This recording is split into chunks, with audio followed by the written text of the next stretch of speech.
నేను ముగిస్తాను. ఎన్ని నిమిషాలకు ముగిస్తా? పాస్టర్ గారు కాబట్టి 3 నిమిషాలు ఎక్కువ తీసుకుంటా అంతే. ఓకే, దేవుని స్తోత్రాలు, హల్లెలూయా.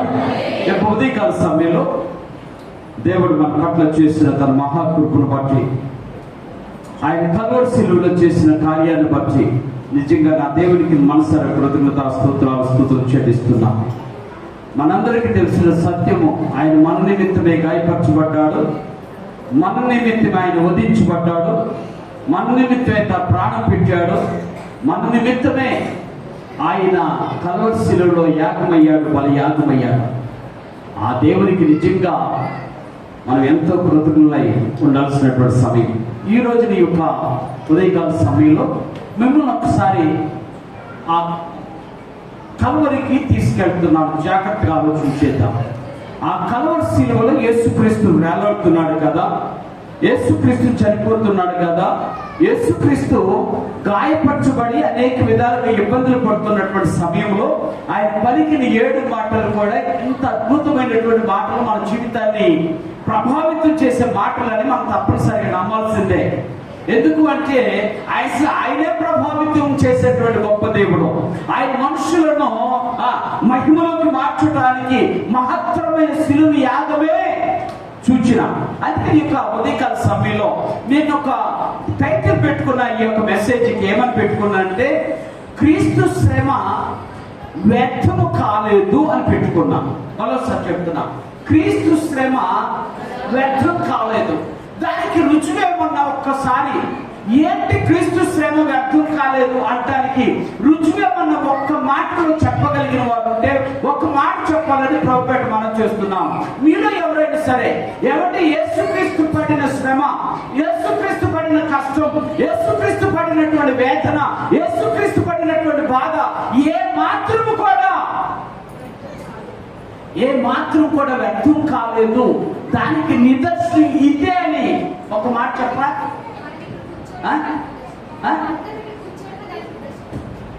Very good. ఇంకా మనమందరినీ ఇక్కడ కూర్చోవడం కాదు ముఖ్యం. నేను ఎక్కడ కూర్చోడానికి కారణము ఆ శిలువ యాగమే. నా పర్సనల్ ఒపీనియన్ కావాలి. మనందరం అంటే గుంపులో గోవిందలాగా వెళ్ళిపోతాం కాదు. నాకు వ్యక్తిగతంగా నా దేవుడు నేను ఇక్కడ కూర్చోడానికి కారణము ఆయన బలి అయినటువంటి విధానమే. ఆయన ఇచ్చినటువంటి రక్షణ ద్వారా, ఆయన బలియాగం ద్వారా ఈ రోజు నాకు ఈ స్థితి నా దేవుడు ఇచ్చాడు. అందుకని ఉదయకాల సమయంలో ఒక్కసారి మిమ్మల్ని ఆ కల్వరి శిలువకి తీసుకువెళ్తున్నాను. జాగ్రత్తగా చూడండి. ఆ కల్వరి శిలువలో యేసుక్రీస్తు వేలాడుతున్నప్పుడు ఆ చివరి క్షణంలో ఒక ఆయన అక్కడ బళ్ళె తీసుకొని యేసుక్రీస్తు యొక్క పక్కన పొడిచాడు కదా. ఎక్కడ పొడిచాడు? జాగ్రత్తగా మీరు చూస్తే అర్థమవుతుంది. యేసుక్రీస్తు బళ్ళె పోటుని ఈ పక్కన పొడిచాడు. ఆ మనిషిని గురించి 3 మాటలు చెప్పేస్తాం. ఆ మనిషి ఎవరో అనుకోవద్దు. ఆ మనిషి ఏమో గొప్పవాడని మేము చెప్పలేదు, కానీ ఆ మనిషిని మనం కనుక ఒక్కసారి ఆలోచన చేస్తే ఆ మనుషుడు ఎంత ప్రభావితమైనటువంటి మనస్సు ఉందో, ఎంత ప్రభావితం చేశాడు యేసుక్రీస్తు అనే విషయాన్ని మీకు తెలియపరచాలని ఆశపడుతున్నాను. అతని పేరు లాంగినస్ అనేటువంటి వ్యక్తి. అతను రోమా సైనికులలో శతాధిపతిగా ఉన్నటువంటి వ్యక్తి.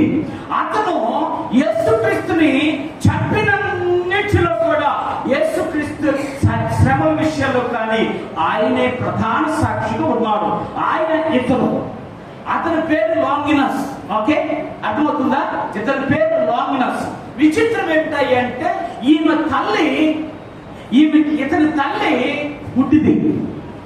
ఇతని తల్లి గుడ్డిది. రెండోది, ఇతను కూడా ఈ ఒక కన్ను సరిగా లేదు. ఇతను గుడ్డివాడు. ఒక మాటలో చెప్పాలంటే ఈ కన్ను కొంచెము గుడ్డితనాన్ని పోతుంది. ఇది చాలా కష్టమైనటువంటి పరిస్థితి. ఆ రోజుల్లో మరి బహుశా అతను సెలెక్ట్ అయిన తర్వాత ఆ గుడ్డితనం వచ్చి ఉంటుందేమో. కొన్ని సమయంలో ఫస్ట్ బాగానే ఉంటాడు, కానీ తర్వాత గుడ్డివాడిగా మార్చబడలేదు అనడానికి అవకాశం లేదు.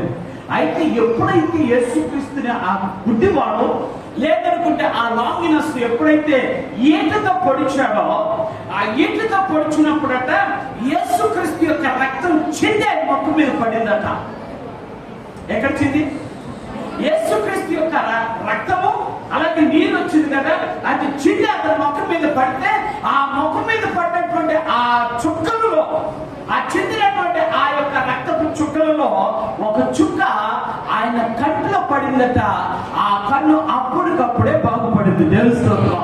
అందుకని చెప్తున్నా, యేసుక్రీస్తు కల్వరి శిలువ యాగము ఎప్పుడు వ్యర్థం కాలేదు. ఆయన చనిపోతూ కూడా అనేక మందిని బ్రతికించాడు, అనేక మందిని రక్షించాడు అనడానికి నిదర్శనం అదే. పడినప్పుడు అనుకున్నాడట, అరే ఏంటిది ఇంత విచిత్రమా? ఏంటది?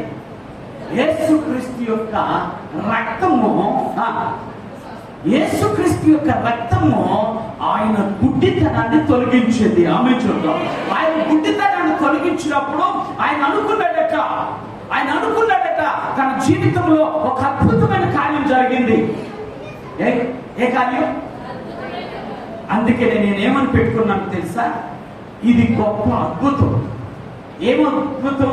అదిగోండి చూడండి, ఎంత అద్భుతమైనటువంటి కార్యము తన జీవితంలో దేవుని సన్నిధిలో ఆయన చూశాడో మీకు అర్థమవుతుంది. ఆయన ఎప్పుడైతే ఆ యొక్క కన్ను బాగుపడిందో అప్పటికప్పుడు తీర్మానం చేసుకున్నాడంట. ఏమనంటే, నేను బ్రతికితే నా ప్రభు కొరకు పని చేయాలి, నా ప్రభు కొరకు జీవించాలి, నా ప్రభు కొరకు నేను అనేక మందిని రక్షించాలి అని చెప్పి ఆలోచన చేసుకొని బాప్తిసం తీసుకొని కప్పదోకి అనేటువంటి ప్రాంతంలోని స్వార్థను ప్రకటించడం ప్రారంభం చేశాడు. జాగ్రత్తగా ఆలోచించాలి. ఏ ప్రాంతం అది? కప్పదోకియా. బైబిల్లో ఉన్న ప్రాంతం అది, బయట ప్రాంతం కాదు.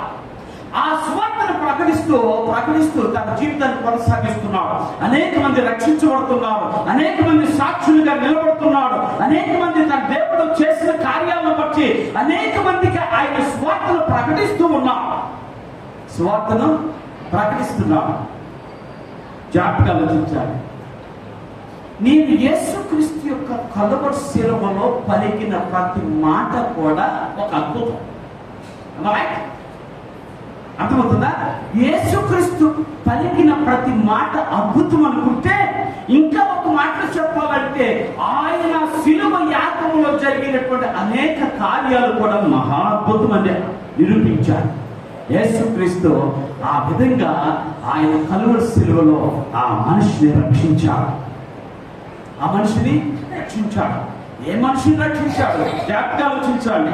మొదటిగా యేసుక్రీస్తు రక్షించినటువంటి కల్వరి శిలువలో రక్షించిన మనిషి ఎవరంటే, అదిగో ఆ కుడి ప్రక్కన వేలాడదీయబడినటువంటి దొంగ.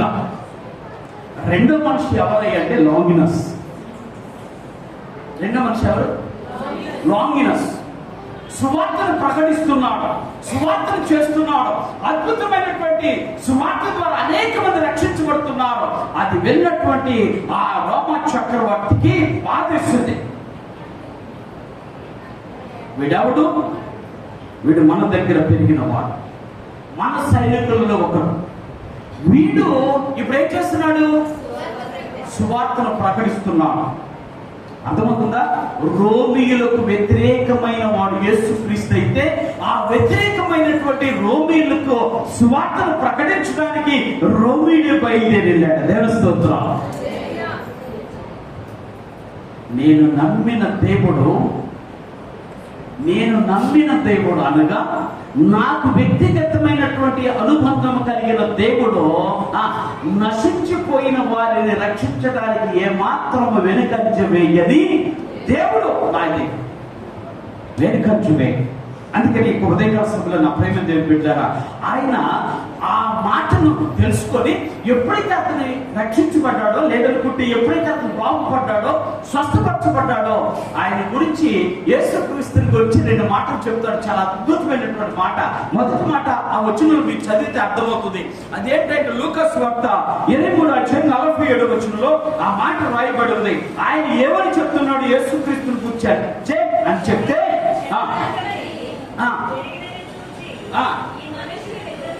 శతాధిపతి జరిగినది చూసి, ఈ మనుషుడు నిజముగా నీతిమంతుడే అని దేవుణ్ణి మహిమపరిచాడు. జాగ్రత్తగా ఆలోచించాలి. ఏమని మహిమపరిచాడట? ఇతను నీతిమంతుడు. జాగ్రత్తగా ఆలోచించాలి. యేసుక్రీస్తు చనిపోయినది మొదలుకొని, లేదనుకుంటే తను పుట్టినది మొదలుకొని చనిపోయే వరకు కూడా ఆయన ఎక్కడ నీతి తప్పలేదు. అంత గొప్ప దేవుడు, నీతిమంతుడని ఎవరు తెలుసుకున్నారు? శతాధిపతి అనగా యూదులందరికీ వ్యతిరేకముగా ఉన్నటువంటి వ్యక్తి రోమీయుడు. అతను తెలుసుకున్నాడు ఏమని అంటే యేసుక్రీస్తు నిజముగా నీతిమంతుడు. ఇంకొక మాట కూడా చదివి వినిపిస్తాను. మార్కు సువార్త 15:39 ఆ మాట రాయబడి ఉంది. అది కూడా మీకు తెలియపరుస్తున్నాం. మార్కు సువార్త. అతనికి ఎదురుగా నిలిచి ఉన్న శతాధిపతి ఆయన ఈలాగ ప్రాణం విడుచుట చూచి నిజముగా ఈ మనుష్యుడు దేవుని కుమారుడే అని చెప్పాడు. దేవుని స్తోత్రం. అర్థమవుతుందా? ఏమని చెప్పాడు? మొదటిదేమో ఈ మనుష్యుడు నీతిమంతుడయ్యా, రెండవదేమో ఈ మనుష్యుడు దేవుని కుమారుడే అని చెప్పాడు. ఇప్పుడు మిమ్మల్ని ప్రశ్నించుకుంటే, ఒకవేళ నేను ప్రశ్న అడిగితే మీరు ఎంతమంది దేవుని కుమారుల చేతులు ఎత్తరా, దేవుని కుమార్తెలో చేతులు ఎత్తరా? డౌట్ఫుల్గా ఎత్తారు. ఎందుకంటే ఏ బండ మీద పడుతుందో భయం నీకు కదా. అవును, యేసుక్రీస్తుని అంగీకరించిన ప్రతి ఒక్కరూ ఆయన బిడ్డలే. ఆమె చెప్తారు. యేసుక్రీస్తుని సొంత రక్షకుడిగా అంగీకరించిన ప్రతి ఒక్కరు అనగా బాప్తిసం తీసుకున్న వారు అందరూ అనగా దేవుని యొక్క రక్త మాంసంలో పాలు పొందుతున్న వారు అనగా ప్రభు సన్నిధిలో మహిమపరుస్తూ ప్రభుని ఆరాధించే వారు అందరూ కూడా ఎవరు? దేవుని పిల్లలని. జాగ్రత్తగా ఆలోచించాలి. అందుకే దేవుడు చెప్తున్నటువంటి మాట లాంగినెస్ అది గ్రహించాడు. లాంగినెస్ ఎప్పుడైతే అది గ్రహించాడో ఆయనలోకి ఆత్మ వచ్చింది, ఆయనలోకి భారం వచ్చింది, ఆయనలోకి పరిశుద్ధాత్మ శక్తి వచ్చింది. వెంటనే ఆయన స్వార్థ ప్రకటించడానికి బయలుదేరాడు. స్వార్థ ప్రకటిస్తుంటే అది చూసినటువంటి చక్రవర్తి రాజు, ఓకే, రోమా చక్రవర్తి అది చూసి అది విని వీడిని ఏదో ఒక విధంగా చంపేయాలి. అర్థమవుతుందా? ఏదో ఒక విధంగా చంపేయాలి. సువార్త ప్రకటించడము చావును ఎదుర్కొనటమే. ఆమె చెప్తాం. సువార్త ప్రకటించాలనుకోవటము చావుని ఎదుర్కోవటమే. చావు నా ముందు కనపడుతూ ఉంది. రైట్? ఏం కనపడుతుంది? చావు నా ముందు కనపడుతుంది. నేను దానికి భయపడకుండా ముందుకెళ్తమే నిజమైనటువంటి విశ్వాస జీవితం అని నిరూపించాడు. వెంటనే వాళ్ళట ఇది మామూలుగా చంపకూడదు, ఎందుకంటే మా సొమ్ము తిని మా యొక్క దేశంలో ఒక శతాధిపతిగా ఉండి వేరొక దేవుణ్ణి ఆయన ప్రచారం చేస్తున్నాడు కాబట్టి ఈయన ఏదో ఒక విధంగా చెయ్యాలి అని చెప్పి మొట్టమొదటిసారిగా ఆయన పళ్ళని ఓడబెట్టాడు. తెలుసా? పళ్ళు ఊరు పెడితే ఏం జరుగుతుందో తెలుసా? మాకెప్పుడు ఊడిని అంటారా? పళ్ళు ఓడబెడితే వాయిస్ కరెక్ట్ గా ఉండదు, నువ్వు చెప్పాలనుకున్న మాట చక్కగా ఉండదు. అంతే కదా? తొర్రుడు ఏం మాట్లాడతాడు? మీ భాషలో తొర్రుడే కదా. పల్లెను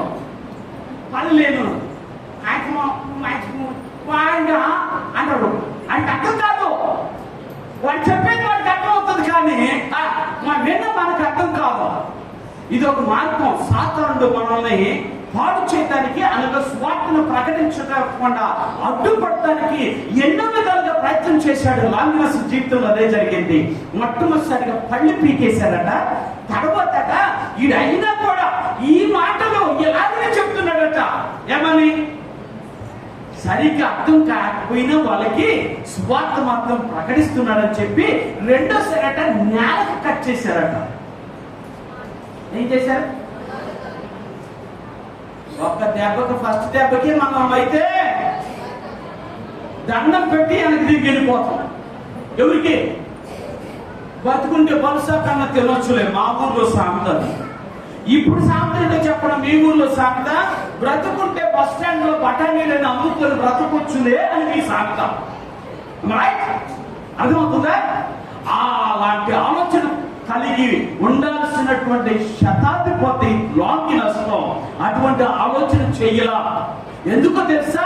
ఆయన కన్నులారా చూశాడు, యేసుక్రీస్తు కల్వరిని చూశాడు, యేసుక్రీస్తు ప్రాణం పెట్టిన స్థితిని చూశాడు, యేసుక్రీస్తు మరణిస్తున్నటువంటి ప్రతి క్షణము కూడా ఆయన గుర్తు పెట్టుకొని, నా ప్రభు ఎంత గొప్ప కార్యమో నా కొరకు చేశాడు కదా, ఈ రోజున ఆ ప్రభువే నాకు లేకపోతే ఈ రోజు నా కన్ను బాగయ్యేది కాదు, నేను రక్షణ పొందేవాడిని కాదు అనుకొని సువార్తను ప్రకటించడానికి ఏమాత్రం వెనుకాడలేదట. అప్పుడట ఆయన్ని తీసుకొని ఇలా కాదు ఈ మనిషిని అని చెప్పి చివరికి శిరస్సాధన చేశారట. అంటే ఈ యొక్క తలని కట్ చేసేసారు. తలను కట్ చేస్తే మొండిమిచ్చారు రామస్వామిని. ఎవరికి? వారి తల్లి గారికి. అమ్మా మీ అబ్బాయి చనిపోయాడు, మీ అబ్బాయి చంపేశా, బాడీ ఎక్కడుందో తెచ్చుకో అన్నారట. పాపం బాడీని చూడటానికి ఆమెకి అవకాశం లేదు, ఎందుకంటే ఆమె గుడ్డిది. సరే కదా అని చెప్పి తల ఎక్కడ పడింది నా కొడుకు తల అని చెప్పి ఆ తలని ఎత్తుకుంటూ అటు ఇటు ఎడుతూ ఉందట. చివరికి ఆ తల తగిలింది చేతికి. అద్భుతం చెప్తున్నా, మీరు జాగ్రత్తగా ఆలోచించాలి. ఆ తల తగలగానే ఈమె కళ్ళు వచ్చేసి అట. దేవుని స్తోత్రం. ఆమె ఆయన తల తగలగానే అప్పటికప్పుడే తన జీవితంలో కళ్ళు అప్పుడు వరకు చూడనటువంటి ఆ యొక్క కళ్ళు ఇప్పుడు మిమ్మల్ని అడుగుతా, కుమారుడు తల ఛేదనం జరిగి తలకై నరికి వేయబడి తల ఒక చోట ఉండి మొండి ఒక చోట ఉంటే దాన్ని చూసిన తల్లి ఎంత సంతోషంగా ఉంటుంది కదా, ఉండదా?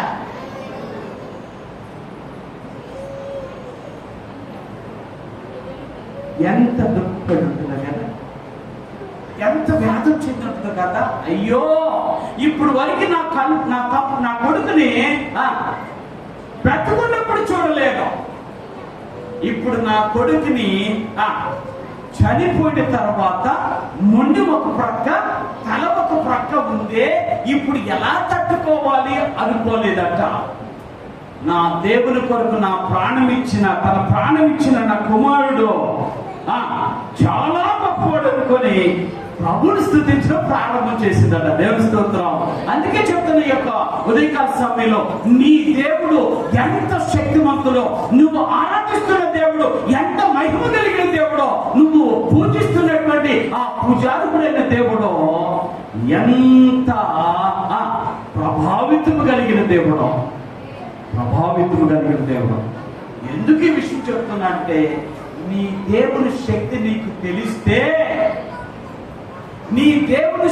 నీకు తెలిస్తే నువ్వు మహిమపరచకుండా ఉండలేవు అని చెప్తున్నా. రైట్? ఏం చేయకుండా ఉండలేవు? మహిమపరచకుండా ఉండలేవు, సాక్షిగా నిలబడకుండా ఉండలేవు, సాక్షి చెప్పకుండా ఉండలేవు, దేవుని సన్నిధిలో నిలబడకుండా నీ జీవితాన్ని కొనసాగించాలి. అయ్యగారు ఇది ఎక్కడ రాసింది అనుకుంటున్నారా? ఓకే, ఇది ఎక్కడ రాసిందంటే, మీకు బైబిల్ మీరు అనుకుంటున్నారు కదా, బైబిల్ కేవలం 66 పుస్తకాలు అని. 66 పుస్తకాలనే మనకు అప్పగించాము. ఎన్ని పుస్తకాలు? 66 పుస్తకాలు కాకుండా అనేకమైన పుస్తకాలు ఉన్నాయి బైబిల్లో. ఓకే, దాని విషయం గురించి ఈ విషయాన్ని ఎక్కడ ప్రస్తావించబడింది అంటే, ద గాస్పెల్ ఆఫ్ నికోడెమస్ అనేటువంటి ఒక నికోదేము అనేటువంటి మీకు ఆయన తెలుసు కదా. నికోదేము అనే ఆయన ఒక సువార్త రాశాడట. ఆ సువార్తలో ఈ విషయాన్ని బయటపరిచాడు. ఇంకొక సువార్త ఉంది, దాని పేరు అంటే ద యాక్ట్ ఆఫ్ పైలేట్. పిలాతు యొక్క కార్యాలు. ఎవరైనా పిలాతు యొక్క కార్యాలు అనే పుస్తకంలో మీరు చదువుకోండి. ఈ రోజున ఎవరిపులు ఏంటో తెలుసా? నీ దగ్గర ఈ ఫోన్, ఇలాంటి ఫోన్ ఉంటే చాలు ఎంత చరిత్రనైనా నువ్వు సంపాదించుకోగలుగుతావు. ఆ అట్టిలో రాయబడింది ఈ లాంగినస్ అనేటువంటి వ్యక్తిని గురించినటువంటి సత్యం. అర్థమవుతుందా? అంటే మీకు అర్థమైందో లేదో తెలియదు, కానీ నేను కాకను స్టోరీ చెప్పాలా, నేను హిస్టరీ చెప్తున్నా, చరిత్ర చెప్తున్నా. అంటే యేసుక్రీస్తు యొక్క శక్తి, యేసుక్రీస్తు యొక్క ఆ మహిమ ఎంత మందిని మహిమలోకి నడిపించిందో, ఎంత మందిని బాగు చేసిందో, ఎంత మందిని స్వస్థపరిచిందో, ఎంత మందికి ఆయుష్నిచ్చిందో, ఎంత మందికి ఆధారమయ్యాడో. ఎవరు? నా యేసయ్య. ఆ దేవుణ్ణి మహిమపరచడం కంటే మహత్తరమైనటువంటి కార్యం మరొకటి లేదు, మరొకటి లేదు. అందుకే నా ప్రియ దేవుని బిడ్డలారా, ఈ యొక్క ఉదయకాల సమయంలో నువ్వు నేను తెలుసుకోవాల్సిన ఒకే ఒక్క సత్యం ఏంటంటే, ఆయన జీవితంలో ఎన్నో జరగలే, కొన్ని మాత్రమే జరిగాయి. నా జీవితంలో అయితే ఎన్నో జరిగాయి. ఏమైనా అర్థమవుతుందండి? నా జీవితంలో ఎన్నో జరిగాయి. కానీ నీకు నాకు లాంగినెస్ తేడా ఏంటో తెలుసా? ఏంటో తేడా తెలుసా? ఆయన మనకులాగా మౌనంగా ఉండే మనిషి కాదు. మనమైతే మౌనంగా, ఎవరన్నా రోడ్డు మీద వెళ్తుంటే బైబిల్ పట్టుకున్నావు, నువ్వు క్రైస్తవుడివే, నిజం చెప్పు, నువ్వు క్రైస్తవుడు కదా, ఇప్పుడు నిన్ను కనుక తీసుకెళ్లి సెల్సల్లో వేసి, లేదనుకుంటే నిన్ను తీసుకెళ్లి ఎక్కడో చోట కొట్టేసి కనుక నేను నిన్ను చంపేస్తాను అంటే, ఆయన ముందు ఈ వైపు నాకెందుకు అని ఇసిరి నువ్వు ఏదైనా అనగలుగుతావు, ఏదైనా. అప్పుడు నువ్వే పాడతావు ఏమని? ఏమైనా చేయగలవు అని. అప్పుడు నువ్వే అంటావు ఏమైనా చేయగలవు కాదు, ఏమైనా చేయగలను. విడిచిపెట్టాలంటే విడిచిపెట్టగలను, హత్తుకోవాలంటే హత్తుకోగలని. కానీ లాంగ్నెస్ అలాంటి చాయిస్ లేదు. ఎవరికి లేదు? ఆ యొక్క శతాధిపతికి అలాంటి చాయిస్ లేదు. ఆయనకున్న ఒకే ఒక్క చాయిస్ ఏంటంటే, నా దేవుని స్వార్థను ప్రకటించాలి. ఆమె చెప్పండి. నా దేవుని కొరకు ఎంత పనినైనా చేయాలి. ఆయన నాకు ఎంతో గొప్ప కార్యాలు చేశాడు. ఎందుకంటే ఆ కలువరి సిలువ ద్వారా నా జీవితానికి ఒక రక్షణ భాగ్యాన్ని దయచేశాడు. నా అంధకారాన్ని తొలగించాడు, నా జీవితాన్ని బాగు చేశాడు. ఇంతకంటే శ్రేష్టమైన దేవుడు ఈ ప్రపంచంలో ఎక్కడ లేడని ఆ దేవుని కొరకు బ్రతికాడో, ఆ దేవుని కొరకు తన జీవితాన్ని అర్పించుకున్నాడో, తన జాబ్ను రిజైన్ చేశాడో, తన దేవుని సన్నిధిలో ఆ ప్రాంతంలో స్వార్థను ప్రకటించి అనేక మందిని రక్షించాడు. చివరికి ఏమన్నాడో తెలుసా? ఈయన నిజంగా పరిశుద్ధులని లోకానికి సాటి చెప్పారు. ఎవరైనా లాంగినెస్, ఎవరైనా పరిశుద్ధుడు, ఓకే, పరిశుద్ధుల జాబితాలో చేర్చబడ్డాడు. కారణం ఏంటో తెలుసా?